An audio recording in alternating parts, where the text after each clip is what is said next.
Good morning, everybody. My name is Retro Pat, and welcome back to another Loot from 1 Hour within Dungeon Defenders. Now, if you don't know, Loot from 1 Hour is a series where I test the XP and mana you can get from doing a specific map or a specific challenge for 1 hour. Today, we're going to be doing Tinker's Lab Wave 1 on Nightmare Hardcore difficulty. This is similar to my Endless Spires Wave 1 grind, and let's see how much we can get. But first things first, before we jump into things, I have to note down all of the different XPs and all of the different checkpoints I have on my heroes. Because if I didn't track numbers, it wouldn't exactly be a test, now would it? So first things first is the total mana, which I have just over 2 billion of. And then next up is XP, which I have the Squire, the Summoner, the Monk, and the Series EV. Alright, so here's all of our numbers. We've got our Squire at 111.5 million XP, far above the rest, which is kind of funny. Our Summoner at 29.5 million, our Monk at 30.7 million, and our Series EV at 34.2 million XP. Now we can kind of collapse this cluster and just be on my Squire for the actual map itself, and we can also kind of just jump into the map now whenever we're ready. Alright, I've got 1 hour on the bottom right-hand corner of the screen, and then starting from now, 3, 2, 1, go. Let's jump into it. I'm going to do the first run with you guys to show you what it should look like. We'll do a test run. I'm just waking up, so I'm a little drowsy, so hopefully my run is at least decent. We'll jump into it. This is Tinker's Lab Wave 1. We run around to grab this, man. You can actually make a more risky jump around that and do it that way and get there a split second quicker, but in my opinion, not really worth it, especially, you know, if you miss the jump, you'll lose a lot of time. Now, I'm not fully adapted to this version of the run, since this version has the 4 heroes out on the map itself. Haven't really gotten super adjusted to that. I'm going to place this by bouncer blockade. I might not always do that. You want to make your way up here to come grab this chest. Learning the pathing is easily probably the hardest part of this run. Like, everything is really, the run is really easily. There's not like many like crazy strategies to do, but this is also just my strategy. I did not look up any videos or guides for this. I just sort of developed it on my own. This is my own pathing, my own strategy. It's probably very inefficient. There's probably better ways to do this, but I enjoy it. It's fun. It's fulfilling, and it's pretty darn good. Pretty darn good for my purposes. So let's jump over here. Come grab this chest. Jump over here. Head over here. A bunch of staircases. I always want to place my harpoons on these staircases. And make sure I don't place them too high on the staircase, because then the harpoons will get stuck in the floor trying to shoot downwards. I'd rather them have a clear shot over the arch. We jump down here, making good time. If you reach this position by around 138, I made it there at like 141 that time, so that was a good time. Then you actually can go ahead and press G early. Eventually, once you get over here, I'm gonna go place one here.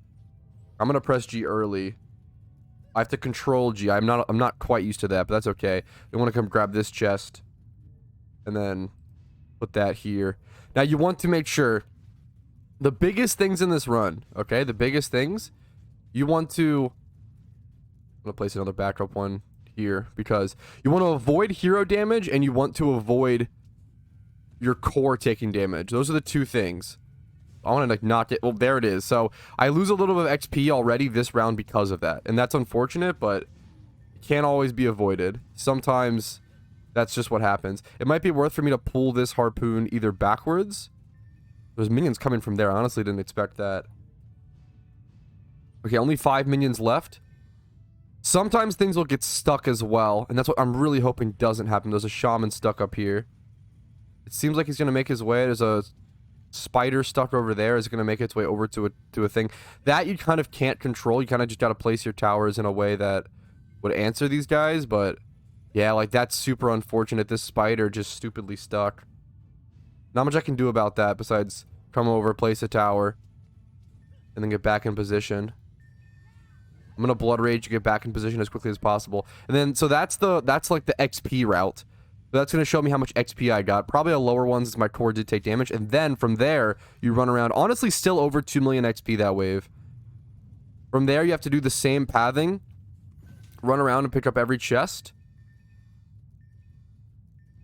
and go ahead and get all the mythical gear. And then once you do that, you press G to go into the next wave to despawn it and collect all the mana. So we got just around 2 million XP for that run.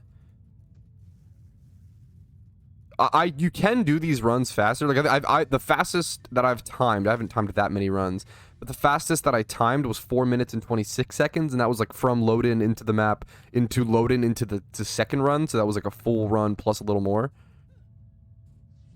Okay, this being in front of that's a little annoying. Lose a couple seconds. This run looks like it's about to take me. Yeah, it should take me actually around that time here. This should end up being around 4.5 minutes for me. That's actually pretty accurate. So, yeah, no matter what, like even though minions like got stopped and stuff and halted, like it was still like a 4.5. Yeah, that took around 4.5 minutes. That being around 4.5 minutes, I got a control G. Even though like I had some downsides, is just super good. I'm gonna wait to see the numbers. You don't really have to do that, but that's the first run. I'm gonna do this for 1 hour. That's the whole run. I gained something like, I think it was, how much mana was it in the bottom right hand corner? You'll have to see at the end and everything, but I think I gained somewhere like 60 million mana that run, 40 to 60 million mana, as well as 2 million XP on each of my heroes. So it's just incredibly, in 5 minutes. It's essentially combining Endless Spires, but better, plus Glitterhelm Cavern insane runs, but more XP, okay, not quite more XP on that one, but in half the time, which is just unbelievable. So I'll see you guys after 1 hour with the numbers, and I'll see you soon. All right, this is probably the last loot run since there's only around 2 minutes left on the timer. I don't think I'm gonna, I just can't do another run with that. So unfortunately, that little bit of extra time is gonna get wasted. I kind of thought to myself, you know, if I could actually take more time to, I guess, check any, like, loot that I might want to pick up. Like, this looks cool, so I'll pick it up, you know, sort of situation. I'll pick that up as well. So, we're losing a little bit of mana there, but I probably should pick up some weapons for my characters while I can. This was not about, like, this episode was not about the chicken blaster. Okay, well, I've got to grab that. And, dude, okay, there's so much cool shit. I'll have to end up releasing stuff if it's not actually good after, just selling stuff off, but this episode wasn't really about gear upgrades. It's about, you know, testing XP, testing mana. So I'll sell off most of that here at the end, or I'll just check how much it costs and add that on. But this should be the very last run. I'll see you guys at the very last chest. All right, here it is, the last Control G. As the timer winds down, we'll see how much mana we gain for that one. Should be a lot less. Yeah, 7 mil. I think I usually gained around 10 to 15 mil per run. Let's just go ahead and stop the timer, head back to the tavern, and calc our numbers. As you might have seen, my Squire is actually level 82 now, which is almost level 83. The XP per hour is filthy. That's the thing that really stuck out to me. I mean, even the mana per hour as well. 2.7 billion. I'm spoiling some stuff. Let's go ahead and actually go through the numbers a little formally. All right, here it is, fellas. Here is our numbers. Let's go ahead and jump into it. So we've got 2.7 billion total mana. Pretty easy number to calculate. It's around, what, 730 million mana that was gained. So we're going to go ahead and do total mana end numbers. We'll do 2.73 billion.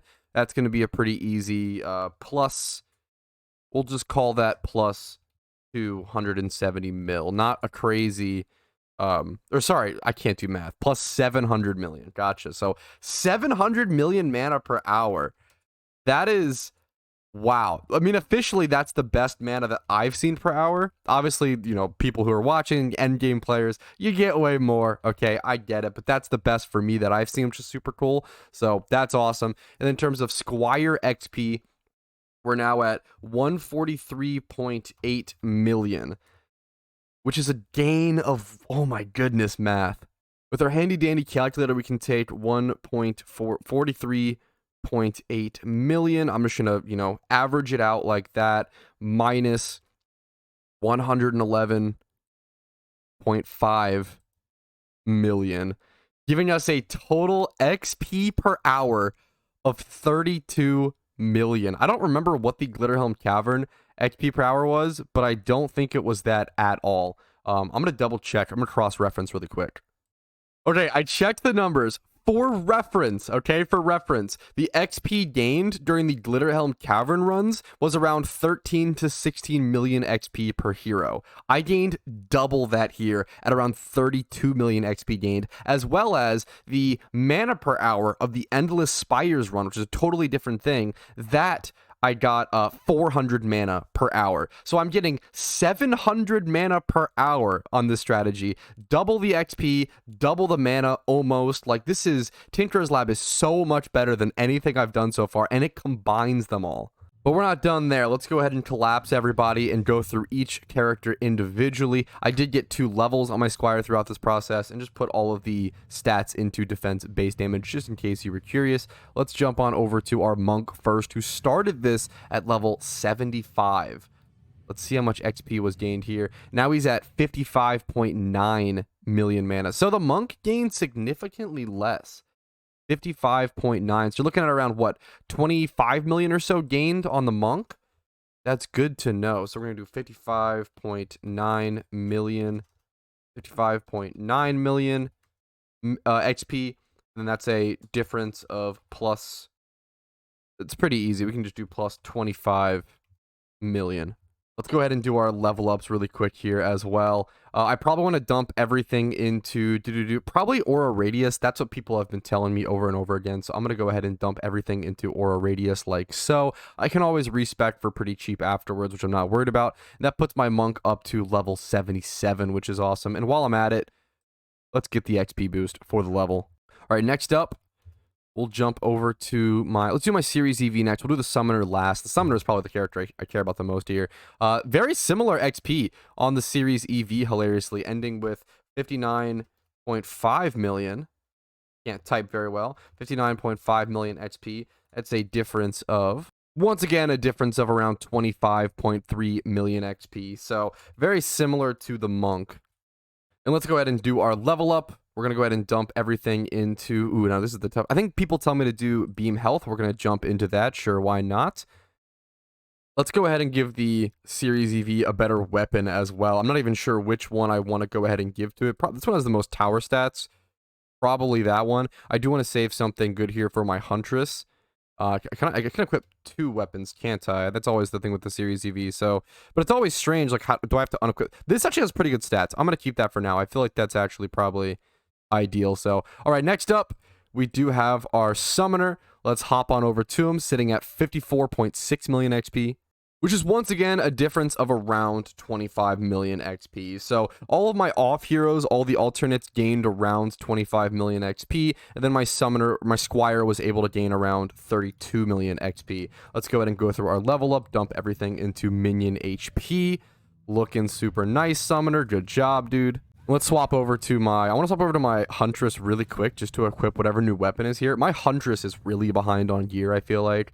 I probably want to go ahead and give her the dragon since it does seem to have good DPS. And this is supposed to be a bit of a DPS hero and not just one of my few non-tower heroes. This thing's reload speed is ridiculous. Holy shit, that's slow. It better do crazy damage. All right, but here is your final verdict. The numbers I'm leaving Tinker's Lab Wave 1 with 25 to 32 million XP per hour, and then around 700 million mana per hour. Really, really fun. Really good map. It just progressed me a shit ton here, so I'm excited to... 413. Oh, no wonder it took so long to reload. The capacity is insane. And this thing is actually... Okay, this is really good. I'm excited to use my Huntress here in the future, but that's going to be it for me. That's the loot from 1 hour. Hopefully this video was helpful in some way. Hopefully it was entertaining. If it was, make sure to leave a like on the video, dislike if not, and subscribe for daily videos. I'm Retro Pat. I'll see you guys later. Peace, Reno.